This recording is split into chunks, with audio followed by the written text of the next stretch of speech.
네. 자, 그러면 이제 중간 이후 15주차까지의 이제 전개될 수업의 내용은 역시 이제 교재는 현대사회 철학 상담과 철학의 향기라는 아까 자료실에 있는 것을 바탕으로 하는데, 우선 현대사회 철학 상담의 분야를 보게 되면 제3부에 해당하는 그 책에 보면 3부에 이제 뭐냐면 역사에 관한 얘기가 나와요. 즉 철학 상담의 역사라고 해서 철학의 역사를 고중세, 그리고 근대, 그리고 현대에 해당하는 한 9명의 철학자들을 다루고 있어요. 그 중에서 우리가 이번 학기에는 6명의 거기에 다루고 있는 학자 중에서 한 6명을 대표적으로 뽑아서, 예를 들면 고중세를 대표로 하는 플라톤과 아우스티누스, 10주차 해보면, 그 다음에 12주차 해보면 근대를 대표하는 데카르트와 칸트, 이는 각각 이제 또 계몽주의 사상과 낭만주의 사상을 대표한다고도 볼 수 있을 것 같아요. 낭만주의를 열어놓은 사람이기도 하고, 칸트는. 물론 계몽 시대를 살았던 계몽의 완성자이면서도 칸트는 계몽을 비판하면서 더 나아가서는 근대의 계몽주의를 비판하면서 낭만주의를 열어놨다고 볼 수 있거든요. 그래서 칸트 이후에 뭐 피시테, 쉘링, 헤겔과 같은 독일 낭만주의 철학자들이 등장하죠. 보통 독일 관념론이라고도 하고 독일 이상주의라고도 번역하는, 그래서 아이디얼리즘이라고 말하는 이 철학 사조는 낭만주의 문화 안에서 나온 철학이다. 칸트 이후에. 그 다음 이제 현대 철학에서는 그 프로이트와 프랑크를 다루고 있는데, 사실은 이 사람들은 이제 심리학 분야에서도 오히려 더 중요한 사람이긴 한데, 그러나 이번 학기가 아무래도 상담이나 치유, 인간의 마음을 서로 대화를 통해서 상담하고 치유해 나가는, 자, 이런 데에 이번 학기에 상당히 또 관심을 가지려고 했기 때문에 현대 철학자 중에서는 우리가 프로이트와 프랑크를 주목하려고 합니다. 정신분석 1세대라고 하는 프로이트, 그리고 아들러와 융 이후에 제2세대인 제3세대라고 하는 그 정신분석 학파의 제3세대이자 또 오늘날 철학 상담 치유 분야를 열어놓은 2차 세계대전 때 이제 유대인이었기 때문에 프랑클은 나치의 수용소, 아우슈비츠 수용소에서 여러 가지 그 비극적인 경험을 했던 사람이죠. 죽을 고비를 넘겼고 주변의 동료들이 죽는 모습들을 많이 보았고, 자, 그러면서도 불구하고 죽고 싶은 마음도 간절해서 자살을 생각해 본 적도 있었겠지만, 그러나 그걸 극복하고 어떻게 해서 자기가 실존적으로 본래적인 실존에 도달하고 자기가 정말 의미 있는 그 삶을 오히려 발견하게 되는가. 자, 이런 것들을 통해서 그가 의미 치료라고도 하고 로고테라피라고도 불리는 그런 철학 상담 치유 분야를 하나 개척했습니다. 그래서 정신분석 학파에서 출발했지만 정신분석 학파의 문제점들을 지적하면서 더 나아가서 인간 정신의 자유라는 부분을 프로이트가 놓치고 있다라는 아주 그 근본적인 비판을 통해서 인간의 자유를 통해서 인간이 결단하고 본래적인 삶으로 나아갈 수 있는 이런 실존적인 인간의 그 능력을 굉장히 중요시해서 그가 주목한 것이 바로 로고테라피 또는 의미치료라고 하는 분야죠. 그래서 무의미하고 공허한, 정말 모든 사람이 허무해서 자살을 충동을 느낄 만한 이런 비참한 상황 속에서도 그것을 어떻게 극복하고 의미를 발견하고 새로운 삶의 경지를 개척해 나갈 수 있겠는가, 열어놓을 수 있겠는가. 자, 이것이 프랑클의 의미치료이자 로고테라피인데, 이걸 통해서 우리가 오늘날 현대적인 의미에서 철학 상담 치유가 시작된 것이다. 물론 이제 아주 전통적으로 보자면 소크라테스의 대화야말로 철학 상담의 뿌리가 되는 가장 원조죠. 그러나 그건 3000년 전의 철학 상담이었다고 한다면, 오늘날 20세기 이후에 현대적인 의미에서의 철학 상담 치료라는 것은 프랑클이 처음으로 개척했다고 보여집니다. 그래서 현대 철학 분야에서는 이런 정신분석의 창시자인 프로이트, 그리고 그 유파 안에서 제3세대로서 프랑클이 어떻게 그 문제점들을 극복하고 프로이트의 생물학적 결정론이나 또 아들러의 사회적인 어떤 욕망, 소유욕과 권력욕에 의해서 인간의 모든 실존을 조명하려고 했던 이런 아들러식의 이런 그 사회적인 결정론을 극복하고 더 나아가서 인간의 정신의 차원을 열어놓고 자유를 통해서 인간이 이런 정신의 문제들을, 우울이나 불안이나 이런 실존적인 공허함을 극복해 나갈 수 있음을 이제 제시하려고 했던 이 프랑클의 그 의미치료, 로고테라피에 대해서 여러분에게 좀 소개하려고 해요. 그걸 통해서 여기 오른쪽 보면 이제 심리 상담, 우리가 정신분석이라든지 행동치료라든지 또는 뭐 우리가 인지치료 같은 것이 대표적인 이제 심리 상담 치료의 유파인데, 또 방법인데, 자, 이런 심리 상담의 방법이나 유파와 철학 상담의 방법이나 또 그 철학상담의 어떤 고유성이 무엇이 다른가 서로 또 어떤 점에서 공통점을 가질 수 있겠는가 자, 이런 것들을 다뤄보려고 했던 것이 심리상담과 철학상담이라는 그 챕터인데 이것이 여러분이 현대사회 철학상담이라는 교재에 보면은 한 이제 5부, 4부, 5부쯤에 나오고 있습니다. 그래서 여러분이 이걸 한번 읽어보시면 길지 않아요. 한 4-5페이지밖에 안 되니까. 심리상담과 철학상담이라는 챕터가 이제 현대사회 철학상담이라는 책에 보면, 목차에 보면 나와 있으니까 한번 읽어보시고, 그 다음 이제 5부나 해당하는 것이 이제 우울이나 불안이나 죽음에 대한 공포에 대한 그 예를 들면서 어떻게 심리상담이 접근하고 이걸 치료하기 위해서 인간의 우울증이나 불안장애나 인간의 어떤 공황장애 같은 또 공포심을 어떻게 해서 심리상담 측에서 행동치료나 인지치료나 정신분석 쪽에서는 이것을 원인과 또 대안을 제시하는가 치료책을 제시하는가 그 다음에 또한 철학상담 치유 분야에서는 그러면 우울, 불안, 공포의 원인이나 또 그것에 대한 해결책을 어떤 방식으로 제시하는가를 조금 뭐 약간 비교적으로 서술을 했거든요. 그래서 심리상담의 어떤 물론 장점도 있겠지만은 그것이 갖고 있는 한계를 철학상담은 어떻게 해서 주목하고 있고 어떤 점에서 주목하고 있고 그래서 철학상담은 어떤 대안을 제시하는가 자 이것이 우울불안 공포라는 하나의 예를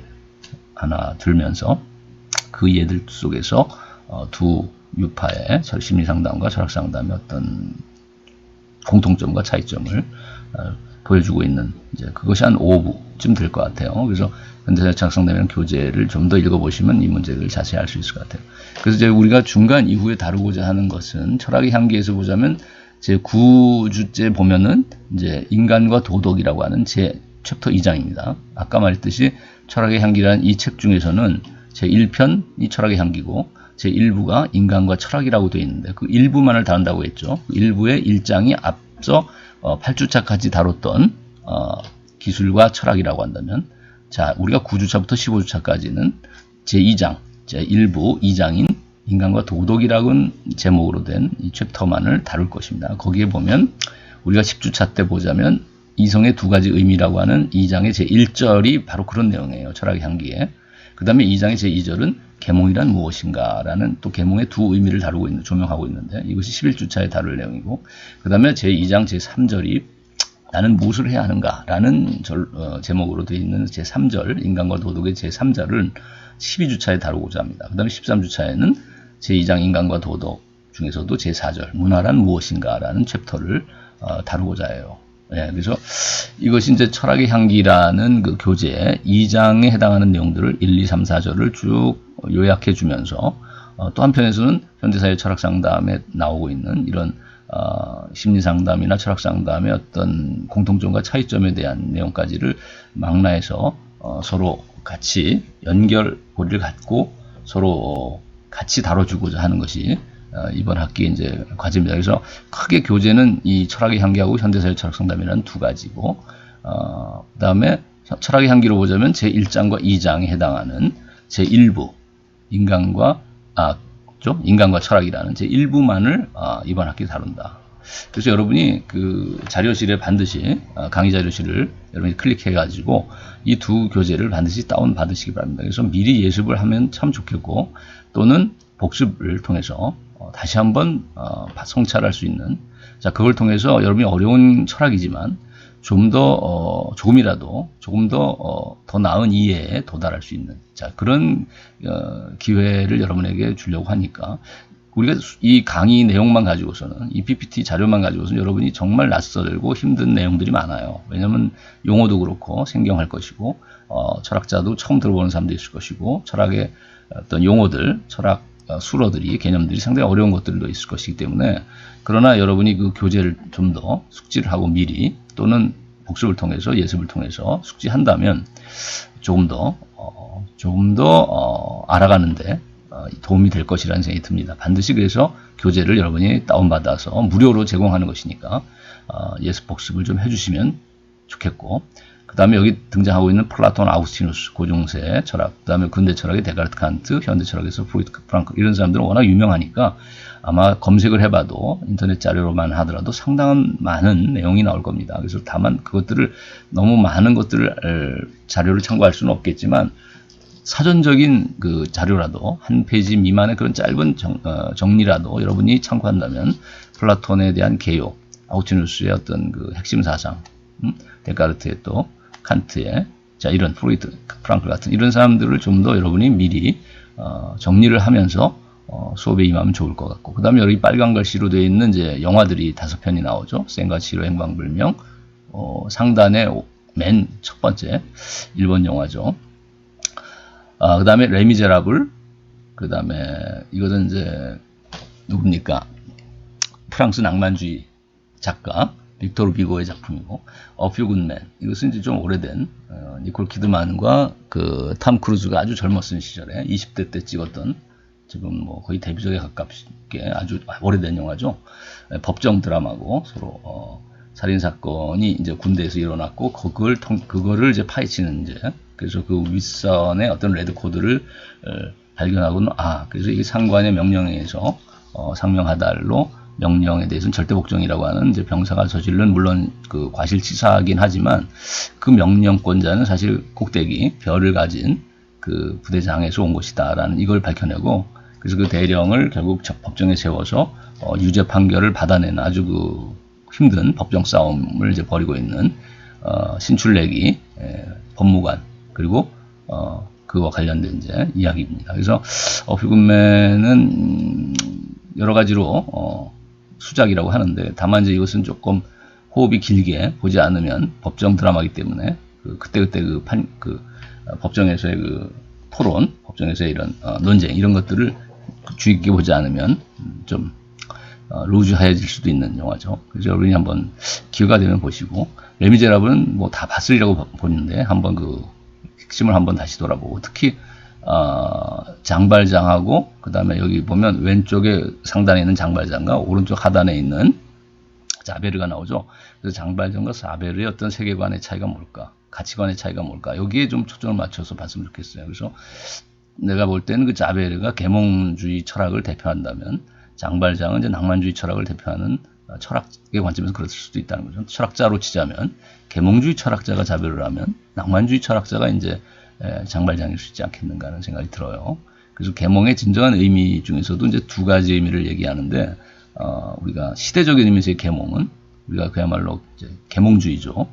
과학만능주의고, 과학기술 발달을 통해서 유토피아가 올 것이라는 낙관론이라면, 두 번째 의미에서의 계몽이라는 것은 인간 성숙과 관련되는, 그것이 이제 어떻게 낭만주의자들이 요구했던 진정한 의미에서의 계몽이죠. 그래서 인간이 진정한 성숙이 이루어지려면 과학기술의 발달만 가지고서는 불가능한 것이고, 도덕성, 또 예술적인 인간의 어떤 심미적인 이런 능력, 자, 이런 것들이 개발되지 않고서는 온전한 전인격이 이루어질 수가 없고, 온전한 인격의 성숙이 이루어지지 않는다면 머리만 큰 기형아를 낳을 뿐이고 폐륜아를 낳을 수도 있다는 거죠. 과학기술은 뛰어나지만 이 지구를 멸망시킬 수 있는 그런 과학자를 낳을 수도 있다는 것이죠. 시대적 의미에서의 계몽만을 가지고서는. 그래서 그 시대적 의미에서의 계몽주의를 비판하면서 나왔던 것이 바로 낭만주의인데, 낭만주의자들도 계몽을 완전히 부정하는 게 아니라 좀 더 심화되고 성숙한 계몽이 이루어져야 한다는 것을 주장하고 있다. 그래서 이성도 두 가지 의미가 있지만 계몽도 역시 두 가지 의미가 있을 수 있겠다라는 것이 이제 이 챕터 2에서 나오는 핵심인데, 거기에 보면 이제 그래서 자베르와 장발장이라는 두 인간이 각각 계몽주의와 낭만주의 관점에서의 어떤 인간에 대한 인간관, 또 가치관을 보여주는 것이다. 그런 해석도 가능하다는 거죠. 레미제라블을. 네, 그래서 우리가 이제 또 오즈의 마법사라는 이제 오른쪽 상단에 또 이 뮤지컬이 있죠. 또 뷰티풀 마인드라고 하는 정신분열증 환자, 오늘날은 조현병이라고 얘기하는데, 옛날에는 이제 정신분열증이라고 말했던 이 수학자 내쉬에 관한 일대기를 그리고 있죠. 그래서 아내의 도움을 통해서, 자기가 사랑했던 아내의 그 헌신적인 돌봄을 통해서, 말하자면 아내가 상담 치유를 통해서, 철학 상담 치유를 통해서 자신의 남편인 내쉬를, 천재 수학자였던 내쉬를 결국 노벨 경제학상을 받게 되는 어떤 이런 모든 사람들의 인류가 어떻게 보면 존경할 만한, 스승으로 일컬을 만한 이런 이제 위치까지 갔지만, 사실 아내의 도움 없이는 사실은 정신분열증 환자로서 일생을 그냥 비참하게 마감했을 수 있을 것이다. 그래서 우리가 어떤 철학 상담의 관점에서 정신분열증의 치료, 치유, 조현병의 치유의 어떤 가능성, 이것을 이제 엿볼 수 있게 해주는 것이 이제 뷰티풀 마인드라고 하는 하나의 그 영화다. 네, 그래서 우리가 전반적인 이제 우리가 쭉 줄거리들을 쭉 소개를 했습니다. 오늘 사실 본격적으로 다루고자 하는 것은 이제 인간과 철학이라고 하는, 자, 그래서 크게는 철학의 어원, 그리고 인간의 어원, 교육의 어원, 이걸 다루고자 해요. 우선 이제 철학을 다루기 전에 철학도 학자가 들어가니까 모든 학문은 이제 물음에서 시작을 하죠. 그래서 우리가 쓰는 학문이라는 말도 그럴 문이 아니라 물을 문자가 들어있다는 것. 그래서 동서양을 막론하고 모든 학문과 또 문화가 물음에서 출발한다는 것은 재론의 여지가 없다는 겁니다. 서양의 모든 학문의 출발점이고 뿌리가 되는 근본적인 학문이 이제 철학이라는 말도, 영어에서 필로소피나 독일의 필로소피라는 말의 어원도 우리가 잘 살펴보면 그 어원적 의미가 뭐냐면 지혜에 대한 어떤 끝없는 탐구고 구도자적인 어떤 물음의 과정을 뜻한다. 그래서 우리가 이 사실 필로소피라는 것도 동사적인 의미를 갖는다는 거예요. 묻는다라고 하는, 끝없이 탐구한다라고 하는. 그래서 뭐 어떤 개념 체계로 보통 생각하기가 쉬운데 학문하면은 또 철학하면은 아주 어려운 개념들의 체계다, 이렇게 생각할 수 있는데 원래 어원적 의미는 그게 아니에요. 끝없이 지혜를, 소피아라고 하는 지혜를 필레인하는 동사로서 사랑에 맞지 않고 탐구해 나아가는, 또 묻고 추구해 나아가는, 자, 이런 과정을 의미한다는 것이죠. 동사적인. 그래서 질문을 하면 무엇이 나오죠? 네, 답이 나옵니다. 자, 또 질문을 하면 무엇을 얻게 되죠? 또 무엇이 되죠? 자, 질문을 하면 무엇을 기울이게 하죠? 자, 무엇을 자극하죠? 무엇을 열게 하죠? 자, 질문에 답하면 스스로 무엇이 될까요? 자, 이것은 제가 답을 얘기해 줄 수도 있지만 여러분이 한번 곰곰이 생각해서 답이 무엇인지 한번 알아보시면 좋겠습니다. 자, 철학이라는 말의 일단 어원을 이제 먼저 얘기한다고 그랬죠. 서양 말의 필로소피라는 말은 필로소피아라고 하는 그리스 말에서 왔습니다. 근데 이 필로소피아라는 그리스 말의 어원적 의미는 아까도 말했지만 필레인이라는 동사와 소피아라는 그 명사가 합성된 것인데, 동사 필레인이라는 말은 사랑한다라는 뜻이에요. 물론 이제 우리가 어떤 또 여러분이 검색을 해보면 그런 말도 있을 거예요. 필레인 말이라는 말 대신에 필로스라는 말로 여기다 그냥 그대로 필로스라고 그냥 어원을 쓰는 사람도 있는데, 이거는 이제 형용사가 필로스고요. 그다음에 또 어떤 우리가 자료를 보면 필리아라는 말을 쓰는 경우가 있어요. 필리아라고 해서 EIN 대신에 IA를 써서 필리아. 근데 필리아가 어원이다라고 하는 그 주장은 뭐냐면 필리아라는 말은 사실 또 명사입니다. 즉 우리가 필리아는 명사고 필로스는 형용사고 필레인은 동사인데, 사실 모든 그런 명사, 형용사, 동사라는 품사의 가장 기초는 제가 볼 때는 언어의 뿌리는 동사인 것 같아요. 동사. 그래서 이 사랑한다라고 하는 동사가 가장 뿌리가 되는 것이 아닐까 생각이 돼요. 그래서 거기서 사랑하는 이라는 형용사, 또 사랑이라고 하는 축약된, 추상화된 명사도 발생하는 것이 아닌가. 그렇다면 가장 뿌리는 사랑한다라고 하는 이 동사, 즉 필레인에서 온 것이다라는 생각을 하게 돼요. 필로스든 필리아든. 그래서 필레인, 필로스, 필리아의 플러스 소피아라고 하는 지혜라는 의미의 명사가 합성이 된 것이 바로 필로소피아다. 그렇다면 이것은 무엇을 뜻하냐? 지혜의 소유를 의미하는 것이 아니라, 즉 완성된 지혜를 가졌다는 뜻이 아니라 아직 갖지 못한 완성된 지혜를 향해서 끊임없이 묻고 탐구하고 열렬하게 추구해 마지 않는, 사랑에 마지 않는 과정 그 자체다. 즉 아까도 말했지만 동사, 추구해 나가고 묻고 답해가는 그 끊임없는 탐구의 과정, 추구의 과정, 이것이 철학의 본령을 해당하는 의미다. 즉 그것이 어원적 의미라는 거죠. 뿌리가 되는 의미다. 즉 이미 완전한 어떤 답에 도달한 것이 아니라 지혜를 향한 도상에 있는, 답을 향한 도상에 있는 그런 묻는 과정, 중간자적인 성격을 담고 있다는 거예요. 그래서 우리가 어원이 이제 필로소피아라는 이 명사에서 또 필로소퍼라고 하는 철학자란 말도 나왔죠. 근데 이 철학자란 말도 그 어원적 의미는 아까도 그랬지만 지혜를 가진 자가 아니라, 지자가 아니라, 물론 그렇다고 해서 무지자는 아니죠. 그렇다고 해서 완전한 지혜를 가진 자가 아니라 자, 완전한 지혜를 가진 자의 그 그리스 말의 뿌리를 갖는 이제 명사로서의 영어는 소피스트란 말이 있어요. 자, 이 소피스트란 말은 바로 소피아라는 그 지혜라는 의미의 명사에서 파생된 건데, 그래서 소피스트는 바로 지혜를 그 자체인 자, 완전한 지혜를 가진 자라는 뜻이에요, 소피스트가. 그러니까 사실 어원적 의미로 보면 소피스트가 필로소퍼보다 훨씬 더 높은 의미를 갖는 것이죠. 왜냐하면 필로소퍼는 소피아를 향해 사랑에 맞지 않는 자고, 사랑하고 추구해 나가고 있는 과정에 있는 자고, 소피스트는 지혜 그 자체인 자이기 때문에. 그러나 오늘날은 거꾸로 역전됐다 의미가. 소피스트는 사실은 알지도 못하면서 아는 척하는 자고, 지혜를 갖지 못했으면서도 지혜를 가진 척 착각하고 있는 자고, 또는 자만하는 자고, 필로소퍼야말로 진정한 지혜로운 자가 아니겠는가. 소크라테스 같은. 그래서 소크라테스가 스스로를 이제 필로소퍼라고 얘기하고, 당대의 소피스트를 상대로 대화를 나눴는데, 소크라테스가 발견한 것은 자기는 모른다는 것을 알고 있는데, 소피스트는 자신들이 진정한 의미에서는 알지 못한다는 것을 깨닫고 있지 못하다. 그래서 그런 의미에서는 자기가 모른다는 것을 안다는 점에서는 모른다는 것조차 모르는 소피스트보다는 더 지혜로운 자가 아니겠는가. 그런 신탁을 그런 식으로 해석했어요. 오늘날 그 아폴론 신전에 신탁이 내렸는데, 아테네에서 가장 지혜로운 자는 소크라테스라는 이제 그 신탁이 내렸다는 거예요. 근데 소크라테스는 난 아는 게 없는데, 난 모른다는 것을 항상 사람들에게 고백하고, 모르기 때문에 알고 싶어서 탐구해 나가고 대화해 나가고 있는데, 왜 내가 제일 지혜롭다라고 그런 신탁의 내용이 내려왔을까, 신으로부터. 그랬을 때 소크라테스의 해석이 그겁니다.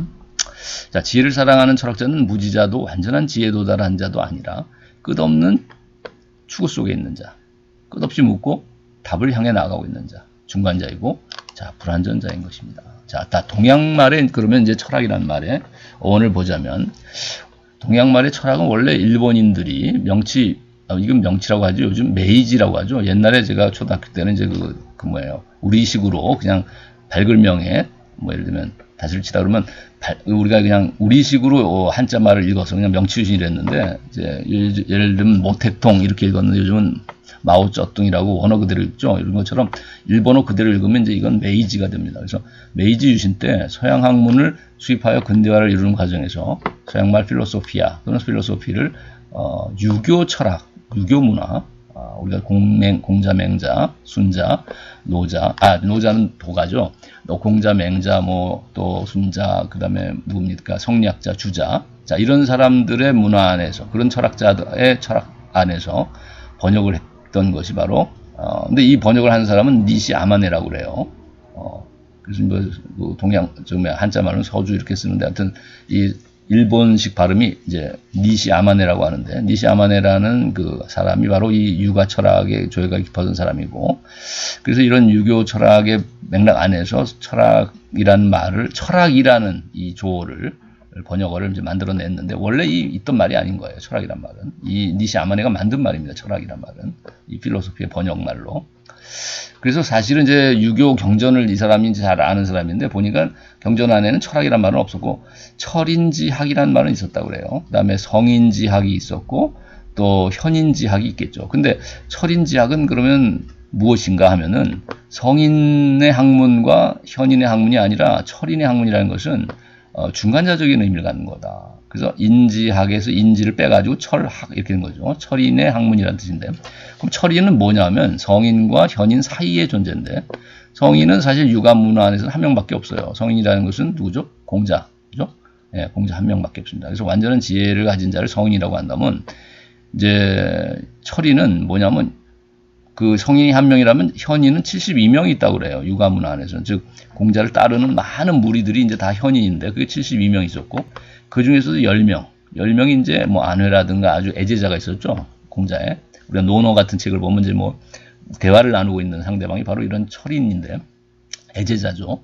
자, 이런 그 공자의 제자 중에서도 아주 그 뛰어난 자들인데, 이들은 뭐냐면 성인과 현인의 중간쯤 되는 자다. 즉, 현이라고 한다면 사실 공자를 따라다니기는 하지만, 이 사람들은 이제 사실 세속적인 어떤 지략, 세속적인 어떤 현명함을 갖춘 사람이긴 하겠지만, 진정한 의미에서 어떤 진정한 의미에서 지혜에 도달했다라고 할 수 있는 없는 사람들이고 또 거기에 관심이 꼭 있다고만 볼 수도 없는 사람이라는 거죠.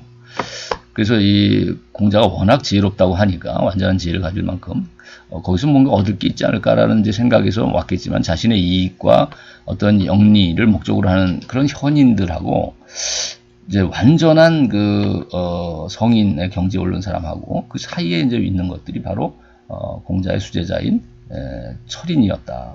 그래서 이 사람들은 바로 중간자고 불완전한 구도자였다. 그래서 이런 불완전한 철인의 학문이 바로 철학이라는 말의 어원이 된다. 그런 점에서 철학이란 말도 성학도 아니고 현학도 아닌 철학이라는 말도 중간자적인 의미를 갖는다. 그래서 이제 우리가 정리를 해보자면 철학이라는 말은 우리가 지혜를 가진 자가 아니라 지혜를 사랑해 마지 않는 지혜를 추구해 나가는 과정 속에 있는 자라는 뜻이라고 그랬죠. 철학이라는 말도 그렇고 철학자라는 말도. 그래서 여기에 보면 사랑, 필리아라는 동사, 필레인이라는 동사가 그랬죠. 명사로 필리아, 형용사로는 필로스. 자, 이런 사랑이라는 말이 들어있는데, 이제 이 사랑이라는 말도 또 어떻게 보면 중간자적인 의미를 갖는다는 거예요. 왜냐하면 우리말은 사랑이 하나밖에 없지만 그리스 말은 매우 이 사람들이 예민해서 그런지 치밀해서 그런지 사랑이라는 말도 세 가지의 말을 썼는데 하나는 필리아라는 의미의 이제 중간적인 의미의 사랑은 이제 우애, 친구 간의 사랑과 같은 것을 의미한다면 형제라든가 우리가 에로스라는 것은 이제 밑바닥 사랑인데 이거는 본능적인 동물도 하는 이제 본능적인 사랑이죠. 그래서 성적인 사랑을 이제 에로스라고 그랬고 또 하나는 이제 뭐가 있어요? 아가페가 있죠. 그래서 이것은 아가페는 이제 희생적인 다른 모든 사람들에게 주는 사랑이지 자기가 뭘 가지려고 하는 사랑은 아니죠. 에로스는 상당히 에로스는 소유욕과도 연결이 되죠. 에로스는 내 거로서 뭔가를 차지하고자 하는 우리가 동물도 성적 교미를 하는 시기에 보면 다른 수컷들을 다 싸워서 배제시켜버리죠. 자, 그래서 이런 어떤 자기 것만 자기만의 사랑, 자기 것으로 소유하고자 하는 사랑과도 관계되는 이제 에로스라면 아가페는 다른 사람들에게 다 주는 이타적인 사랑이죠. 자기 희생이라도 무릅쓰고 다른 사람을 주는 사랑이라면 필리아라는 것은 뭐냐면 친구 간에 서로 주고받는 사랑이죠. 친구를 위해서는 물론 희생을 할 수도 있는 것이지만 그러나 아무를 위해서나 다 하는 것은 아니고 진정한 친구, 형제를 말하는 것이죠. 그래서 친구를 위해서 이제 목숨도 줄 수 있다라고 이제 말하는 것이 필리아지만 그러나 이것은 제한되어 있는 것이 사랑입니다. 무제한한 사랑은 아니죠. 아가페 같이 모든 이타적인 사랑은 아니고 그렇다고 해서 에로스 같이 아주 이기적인 사랑만도 아닌 것이죠. 그래서 우리가 필리아는 이런 중간자적인 의미를 갖는 사랑이다. 근데 우리가 이 힐업 신화 속에서 보면 또 에로스라는 말이 사실 플라톤도 그랬고 에로스라는 말이 사랑이라는 말을 대변해서 쓰기도 해요. 밑바닥 사랑이지만 저 높은 사랑까지를 다 대면해서 이제 에로스라는 말을 쓰기도 하는데 힐업 신화 속에서 에로스를 보게 되면 포로스와 페니아 사이에서 태어난 사생아라고 얘기하죠. 포로스는 풍요의 신이었고 남신이었고 페니아는 아주 가난의 여신이었어요. 그래서 이 모든 것을 가진 자와 아무것도 갖지 못한 자 사이에서 태어난 사생아로서의 이 에로스는 그래서 이 중간자적인 성격을 갖는다고 그래요. 그죠? 아주 그 여유와 풍요와 잘생긴 외모와 어떤 그 귀족적인 기품을 가지는가 하면 매우 아주 장난꾸러기고 아주 천박하고 아주 또 아주 그냥 악동이죠, 악동. 그냥 이런 그 성격을 또 갖는다는 거죠. 그래서 중간자적, 불완전한 성격을 갖는 이제 에로스였다. 신화적인 그 내용 안에서도. 근데 역사상 이제 철학자의 우리가 원형을 또는 철학자의 어떤 조상을 우리가 소크라테스를 찾을 때 자기를 이제 토소폰이라고 이제 형용사로서 불렀다. 더 wise, 그러니까 아주 그러니까 아주 현명한 자, 즉 소피스트에 해당하는 말이 토소폰이겠죠. 소피스트에 해당하는 거죠. 형용사로서. 그래서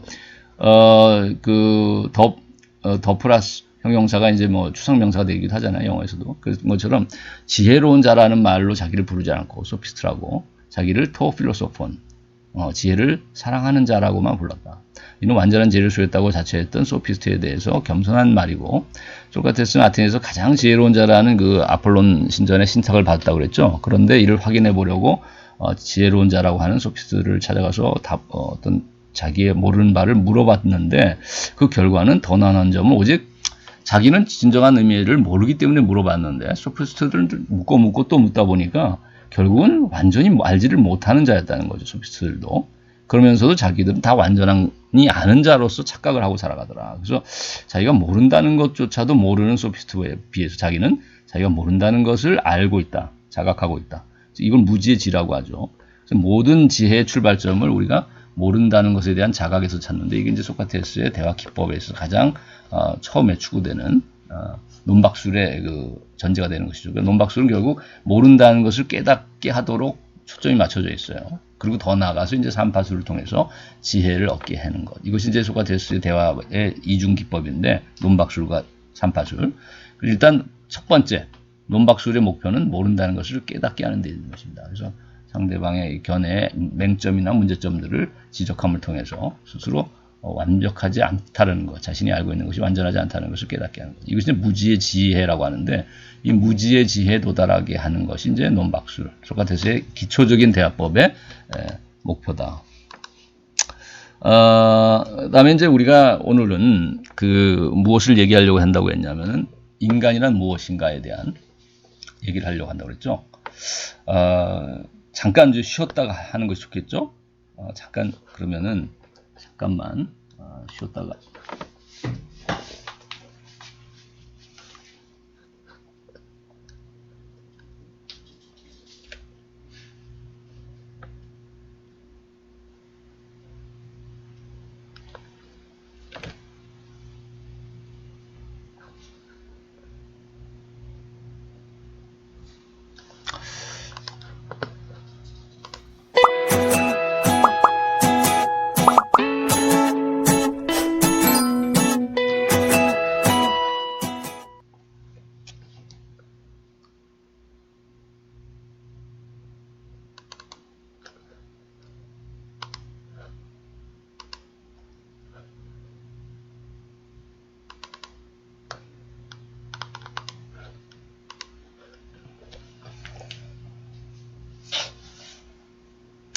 네, 그러면 우리가 이제 쉬었으니까 인간이란 무엇인가에 대한 이제 얘기를 좀 하려고 합니다. 서양말 인간을 뜻하는 서양말은 크게 영어로 보자면 두 개고, 우리 학명은 호모 사피엔스인데, 여기서 영어로 두 개의 표현이라는 것은, 하나는 뭐냐면은 man이라는 영어가 있고 또 하나는 human이라는 영어가 있다는 거죠. 근데 이 man이라는 영어의 어원은 사피엔스적인 성격을 갖는다. 즉 man이라는 말의 어원은 독일어 man하고 같은 어원을 갖는다고 하는데, 이것은 인도 유럽어로서는 mens, 그러니까 라틴어 mens가 이제 정신을 뜻하죠. 멘탈이 강하다고 할 때 그 mens, 그 man이라는 이제 어간을 갖는데, 이 man이라는 어간은 바로 또 산스크리트어인 마누라는 그 어간에서 왔다. 그래서 이 마누라는 말이나 man이라는 어간은 정신을 뜻하는 것이고, 거기에서 영어에 man이라는 말이 왔다는 거죠. 남자를 뜻하기도 하지만 사실 인간을 대표하는 말로도 씁니다. man을. 그 다음에 homo는 human이라는 이제 영어의 어원이 되는 것하고 연결되는데, human이라는 말은 원래 humanus라는 라틴어에서 왔지만, 이 humanus라는 말은 homo라고 하는 라틴어에 유사한 것이고, 이 homo라는 말은 어디서 왔냐면 지구, 땅, 흙을 뜻하는 인도 유럽어인 그템. 근데 그템이라는 말은 히라보에서는 크톤이라는 말이 됐는데, 이 크톤이 이제 땅이라는 뜻이고, 그래서 여기에 기초해서 이제 그템에서 TH가 탈락하고, 그 다음에 고음이라는 말이 유래됐는데, 이 고음에서 이제 지가 탈락하면서, 그 호음에서 지가 탈락하면서 호모라는 말의 어원인 호모라는 말이 나온다는 거죠. 여기서 이제 human이라는 말이 생겨났다는 거예요. 그래서 이 땅이라는 말하고 깊은 흙이라는, 그래서 이제 땅과 하늘 또는 정신 사이의 이제 존재로서의 인간을 우리가 호모사피엔스로서 이해할 수 있지 않겠나 생각을 합니다. 어원적인 의미는. 물론 이것을 학명을 만든 그 과학자들이 이걸 알고 했다고 보기는 어렵지만, 우리가 인문학적으로 이 어원을 살펴보니까 하늘과 땅 사이의 존재로서의 인간관하고도 연결고리가 있겠다. 즉 신적인 존재와 정신적이고 신적인 존재와 땅적인 동물적인 존재 사이에 접점에 위치하고 있는 것이 이제 아담이라고 하는 인간 아니겠는가. 이제 이것은 창세 신화라고 할 수 있는 이 유대인들의 창세 신화, 올드 테스타먼트죠. 거기 보면 창세기라고 하는 제네시스라는 그 챕터에 보면 서양어의 어원이 바로 이제 그 인간의 어원을 아담인에서 찾는다고요. 이 아담에서. 근데 아담은 원래 아다마라고 하는 그 뭐야 유대어에서 왔다고 그랬죠. 이스라엘 말. 그 아다마라는 말도 이제 흑이라는 뜻이에요. 그래서 여기 창세신화에서 보면 신이 인간을 흑으로 빚었다고 그러죠. 재료상으로는. 여기 이제 호모가 땅에서 왔다고 그러지. 그래서 땅에서 온 아다마라는 말은 그래서 땅에서 왔다는 거죠. 그래서 땅에서 왔으니 너는 땅으로 돌아갈지어다. 이런 신의 말도 있는데 이게 아다마라는 말에서 아담이라는 말이 그래서 왔다는 겁니다.